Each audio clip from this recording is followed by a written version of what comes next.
اگر اللہ وحدہ لا شریک نے اپنے بندوں کو سمجھانے کے لیے یہ آیات نازل فرمائی کہ ہر چیز کا مالک کون ہے؟ مالک کون ہے؟ وہ جو چاہے پیدا کرے، کوئی بندے کا کوئی طاقت نہیں، کوئی بندہ اپنی مرضی سے کچھ پیدا نہیں کر سکتا۔ پھر فرمایا کہ وہ جسے چاہے لڑکی عطا کرے، جسے چاہے وہ لڑکیاں عطا کرے، اس کی مرضی ہے۔ اناسا، وہ لڑکیاں عطا کرے، وہ لڑکی عطا کرے، اس کی اپنی مرضی ہے، کوئی اس کو روک نہیں سکتا۔ اور دل کرے تو وہ کسی کو لڑکے بھی دے اور لڑکیاں بھی دے دے۔ اور پھر فرمایا کہ وہ دل کرے کچھ بھی نہ دے، عقیماً وہ نہ لڑکیاں دے نہ لڑکے دے، نہ لڑکے دے نہ لڑکیاں دے، اس کی اپنی مرضی ہے، وہ کچھ بھی نہ دے۔ جو شخص قرآن پہ یقین کرنے والا شخص ہے، جو پکا اور سچا مسلمان ہے، وہ اللہ کی تخلیق میں کبھی اپنی مرضی نہیں کرتا۔ ہمارا آج کا جو جمعۃ المبارک کا موضوع تھا، وہ پچھلے جمعۃ المبارک ہم نے معراج کی گفتگو تھی، لیکن 2-3 دن پہلے پاکستان میں جو ایک شرمناک واقعہ ہوا کہ ایک بدبخت آدمی نے میاں والی میں اپنی ایک بیٹی کو جو 7 دن پہلے پیدا ہوئی اور اس کو گولیاں مار کے قتل کر دیا۔ آپ ذرا سوچیں، میں ویسے جب یہ واقعہ ہوا تو میں اپنے دل میں سوچتا ہوں کہ ہماری تبلیغ، ہماری محفلیں، ہمارے جمعے پڑھانا، ہمارے لاکھوں لوگوں کا حج کرنا، لاکھوں لوگوں کا عمروں پہ جانا، لاکھوں لوگوں کا محفل میلاد کروانا، وہ کہاں نظر آتا ہے؟ جب کہ اللہ وحدہ لا شریک نے تو قرآن مقدس میں ارشاد فرمایا کہ ان الصلاۃ تنہی عن الفحشاء والمنکر، کہ نمازی بندہ بے حیا اور بے شرم نہیں ہو سکتا۔ یا تو وہ نماز ہی نہیں پڑھتا، اسے آتی نہیں نماز پڑھنے، وہ لوگوں کو دکھانے کے لیے آتا ہے کہ لوگ کہیں گے، وگرنہ فرمایا قرآن میں کہ نمازی بے شرم اور بے حیا نہیں ہوتا، نمازی چغل خور نہیں ہوتا، نمازی منافق اور حاسد نہیں ہوتا، نمازی کی نشانیاں۔ لیکن یہاں کیا ہے کہ اتنا زیادہ فرعونیت، اتنی زیادہ جہالت، اتنا زیادہ کہ ایک مخلوق جو اللہ نے پیدا فرمائی، صرف اس وجہ سے اسے قتل کر دینا کہ میرا لڑکا پیدا نہیں ہوا، کہ میری بیٹی کیوں پیدا ہوئی۔ حالانکہ اللہ وحدہ لا شریک نے قرآن مقدس میں ارشاد فرمایا کہ اللہ جسے چاہے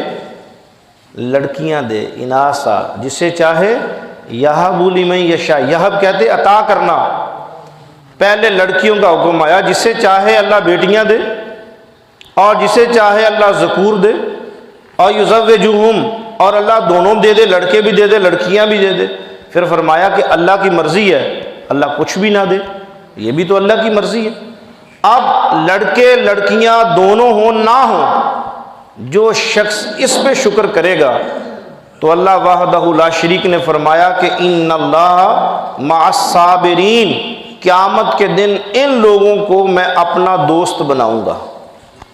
اور جو اپنی مرضی کرے کہ میرا لڑکا نہیں ہونا چاہیے تھا، لڑکی ہوتی، لڑکی نہ ہوتی، میرا یہ نہ ہوتا، تو اس دنیا میں سب سے زیادہ اللہ کا دشمن وہ شخص ہے۔ یعنی نعوذ باللہ من ذالک، وہ شخص خدا بننے کا دعویٰ کرتا ہے، وہ خدا ہوا کہ اگر میں اللہ ہوتا نعوذ باللہ من ذالک تو میں یہ نہ پیدا کرتا، میں وہ کر دیتا، میں یہ نہ کرتا، میں وہ کر دیتا۔ تو فرمایا کہ اللہ کی تخلیق کو روک سکتا ہے؟ للہ ملک السماوات والارض، وہ زمینوں کا بھی مالک ہے، وہ آسمانوں کا بھی مالک ہے۔ یخلق ما یشاء، وہ جو چاہے اپنی مرضی سے بیان کرے، وہ جو چاہے اپنی مرضی سے بیان نہ کرے، اسے کون روک سکتا ہے؟ عزیزان محترم، اسی مناسبت سے جتنے بھی دوست تھے ان کی بار بار یہی درخواست تھی کہ آپ جمعۃ المبارک کے موقع پہ ہمیں کچھ اس بارے میں سمجھائیں کہ ہم سے کہیں غلطی تو نہیں ہو رہی۔ قیامت کے دن میری ایک بات پہلے بھی ہم آپ لوگوں سے کہتے ہیں، ہم ایک دن میں 10 نمازیں پڑھیں، 5 فرض پڑھیں، وہ فرض ہے، اس پہ کوئی معافی نہیں ہے۔ 5 فرض نمازیں ہم تکبیر اولیٰ کے ساتھ پڑھیں اور پوری خشوع خضوع کے ساتھ پڑھیں، جس طرح نماز کا حق ہے نماز کا حق ادا کریں، یعنی وضو بھی ٹھیک ہو، آپ کا قیام بھی ٹھیک ہو، رکوع بھی ٹھیک ہو، سجدہ بھی ٹھیک ہو، وگرنہ تو کتنے لاکھوں لوگ ہم بیچاروں کو یہی نہیں پتہ کہ نماز کا قیام کیا ہے، رکوع کیا ہے، سجود کیا ہے۔ رسول اللہ صلی اللہ علیہ وسلم جب نماز پڑھتے تھے، ذرا توجہ سے سنیں، حضور کا رکوع، قیام اور سجدہ برابر ہوتا تھا۔ آج مجھے کوئی دکھائے تو سی ایسی نماز کوئی بندہ، یہ سفر میں رات دن جاتے ہیں، کسی امام کے پیچھے نماز پڑھیں تو ابھی کچھ بھی نہیں پڑھتے تو امام صاحب کا قیام بھی ختم ہو گیا، رکوع میں ابھی 2 سے 3 بار لفظ پڑھتے ہیں تو رکوع بھی ختم ہو گیا۔ رسول اللہ صلی اللہ علیہ وسلم کا قیام، رکوع اور سجود یہ تینوں برابر ہوتے تھے۔ آپ قیام میں کھڑے ہوں، میں اللہ کی عدالت میں کھڑا ہوں، اس طرح خوف اور دبدبے میں ڈر کے کھڑے ہوں، پھر جب رکوع میں جائیں تو اتنی عاجزی اور انکساری کے ساتھ اپنی تسبیحات کو پڑھیں، جب سجدے میں جائیں اپنا ماتھا اور ناک اللہ کی بارگاہ میں رکھیں تو تب بھی اتنا وقت لگائیں۔ تو پھر میرے مدنی آقا صلی اللہ علیہ وسلم نے ارشاد فرمایا کہ جب وہ نمازی سلام پھیرتا ہے تو اللہ اس نماز کو ریشمی غلافوں میں لپیٹ کے اللہ کی بارگاہ میں جمع کروا دیتے ہیں۔ تو اللہ وحدہ لا شریک، اللہ جل جلالہ ارشاد فرماتے ہیں کہ اس نماز کو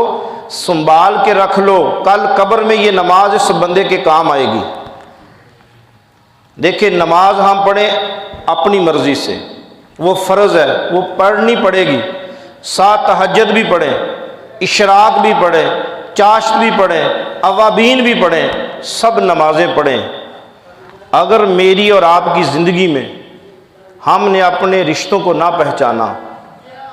ہم نے حقداروں کا حق ادا نہ کیا تو یاد رکھیے گا کہ قیامت کے دن معاف نہیں ہوگا، یہاں تک کہ حکم ہوگا کہ سینگ والی بکری اور بغیر سینگ والی بکری ان دونوں کے درمیان بھی انصاف ہوگا۔ ایک بکری سینگ والی، ایک بغیر سینگ کے، جس نے زیادہ مارا میرے آقا فرمایا کہ اللہ ان دونوں کے درمیان بھی انصاف کرے گا۔ اس طرح بندے نے چغلی کی، کسی کی عزت خراب کی، کسی کا مال دولت کھایا تو دونوں کو لایا جائے گا میزان پہ، تو اس سے پوچھا جائے گا نمازیں پوری، ہر چیز پوری ہے، لیکن اللہ وحدہ لا شریک فرمائیں گے کہ تمہارا نامہ اعمال ٹھیک ہے لیکن تمہارے نامہ اعمال میں ظلم ہے۔ اب وہ لوگ شکایت کریں گے اللہ کی عدالت میں، اللہ اس نے میرے ساتھ یہ زیادتی کی، میرے ساتھ وہ زیادتی کی، میرے ساتھ یہ زیادتی کی، تو اللہ پاک فرمائیں گے یہاں تو دنیا میں بخشوا لیتا، دنیا میں نے تو ان بخشوایا نہیں، اب ایسے کرتے ہیں کہ ان کو راضی کر لیں، میں راضی ہوں۔ اللہ اپنی جملہ جتنی بھی اللہ کی نافرمانیاں کی اللہ معاف کر دے گا۔ اللہ پاک فرمائیں گے کہ وہ بندہ بیٹھا ہے، اس کو لے جاؤ اور جا کے خوش کر لو، منا لو۔ اب وہ بندہ اس کو لے کے چلے جائے گا کہ یار دیکھو تمہاری مہربانی، میں نے زندگی میں کوئی نماز بھی نہیں چھوڑی، اذانیں بھی دی، میں نے حج بھی کیے، میں نے ہر